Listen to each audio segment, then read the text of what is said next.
D കല്ലു കല്ലു നിക്ക്. D നീ ടൂറിന് വരുന്നില്ലേ? ടൂറ് കഴിഞ്ഞയക്കാവുന്ന നിന്റെ അച്ഛൻ്റെ കയ്യിൽ പൈസ ഇല്ല, അതുകാരണം ഞാൻ വരുന്നില്ല. അയ്യേ, നിന്റെ അച്ഛൻ്റെ ഒരു 1000 രൂപ എടുക്കാനില്ലേ?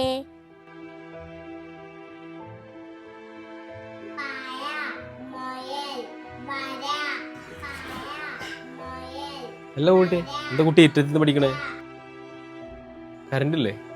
ബില്ലടയ്ക്കാത്തോണ്ട് കറണ്ട് ഓഫീസിൽ വന്നിട്ട് ഫീസ് ഊരി കൊണ്ടുപോയി. പക്ഷേ കറണ്ടിൽ അടച്ചില്ലല്ലോ നമ്മള്, പണിയില്ലാത്ത കാരണേ. നാളെ ശരിയാക്കാം. ഡി കല്ലു, വീട്ടുകാര് പൈസ ഇല്ലാന്നൊക്കെ പറയും, പക്ഷെ നമ്മള് മക്കള് വേണം വാശി പിടിക്കാൻ. ഇന്ന് നോക്ക്, ഞാൻ വാശി പിടിച്ച് കരഞ്ഞിട്ടല്ലേ പൈസ വാങ്ങിയത്.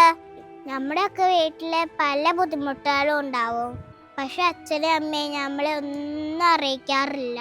വീട്ടിലെ ബുദ്ധിമുട്ടുകളൊക്കെ മനസ്സിലാക്കി വേണം നമ്മൾ വളരാൻ. ഒരിക്കലും നമ്മുടെ വീട്ടുകാരെ നമ്മൾ ബുദ്ധിമുട്ടിക്കാൻ പാടില്ല. നമുക്ക് വേണ്ടത് എന്താന്ന് അവർക്കറിയാം. നിങ്ങളൊക്കെ ടൂർ പോയി എൻജോയ് ചെയ്യേ. ഞാൻ പോട്ടേട്ടാ.